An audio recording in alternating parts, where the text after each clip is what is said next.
Joey Davis, did you go take a shower because you're dirty? You're a filthy animal. It was amazing. Super Ducks, wrestling D1 opponents. Johnny Gresheimer's round of 12 2 years ago. I'm sure you didn't know that. Round of 12 2 years ago for Edinburgh at 157. So tough competition. Jackson Morse, dominating performance over him. You probably don't even know who that is.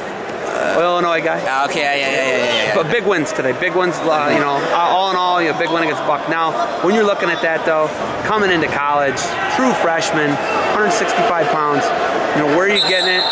Where's the, you're making the transition, where are you getting that from?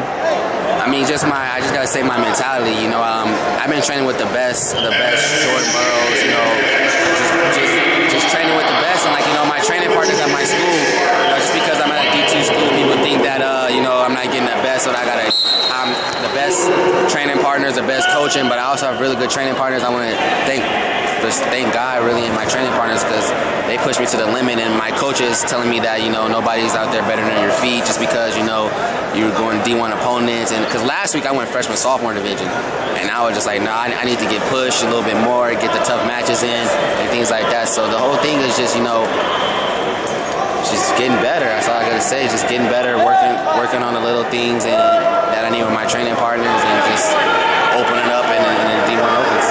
Okay, Southern California to Northeast Ohio. Tell me about that transition right now. It ain't that cold yet.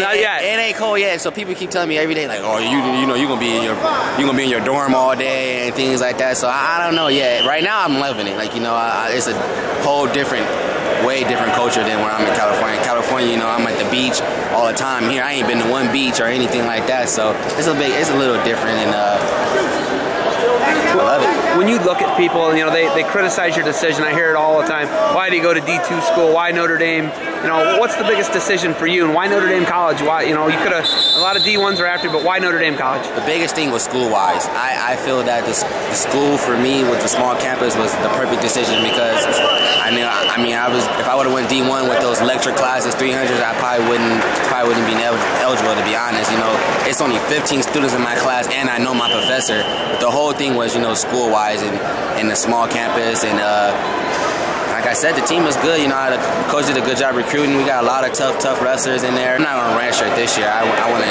get into college wrestling, feel the grind, and feel everything I need to do for just getting used to the college wrestling so far. Okay, you've won 2 D1 Opens so far, Eastern Michigan, now Michigan State. Is going undefeated on your mind? Yes, that's definitely. I'm in a challenge right now with some of the seniors, Orlando Scales and Jeffrey Pelton.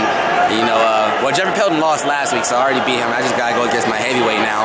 Orlando Scales is going defeated as a true freshman. And if we win nationals, we get a headshot on the wall, and I want my headshot on the wall. That's the whole thing, you know, just being the best I can for my team, and that's the whole thing. Even looking, like when I'm like, even when I was gonna scout you, you know, I had to scout you once, but looking at having to scout you, I'm always like, keep your hands on him. Even when people keep their hands on you, you're still pretty dominant in getting into shots. You're not a one-trick one. You're not just a double leg. No. You know, me telling you that, knowing that people are scouting you, you know, keep your hands on them. Yeah. What else do you got? You know, obviously I saw some dirty ducks today. I saw a whole bunch. You needed a bunch of soap after I watched your. Actually, what I'm looking for, everybody think I'm looking for the double. You know, I'm gonna let people know now. My thing is, I'm looking for the low single. That's my main move, the low single, the real low single. And once that's not there, then I look for my double. And then once I feel that the guy is, you know, real low and he's getting tired, like it did in the finals, that's when I hit the duck. If that's not there, I'm just heavy. Try to be more heavy on the head. Just like Jordan told me, you know, always keep heavy on the head and keep pressuring, tapping the head, moving, keep it moving. That's the whole thing about it. Mike Tyson said, everybody has a plan until they get punched in the face. Do you think that applies to you? Everybody thinks they can stop the double leg, thinks they can stop the duck under the low single, but until they see the actual and feel the speed of you, do you think that applies? That's a big difference. Everybody, you know, stay low, you know, try to tie up with them and things like that. And I'm already knowing what their game plan is, because once I feel that you're going straight defensive on me, that just gives me more confidence, you know, he's just trying to wait for me to shoot. And you can't really win matches off really being defensive, you know. That's my whole thing. That's what Jordan told me. You gotta stay offensive, try to score points, and get the takedowns. All right. You got anything else for the people in California or across the country? Nah. All right. Hey, thanks for the time. Congratulations. Thank you. Probably my OW for the day. All right. Thank you.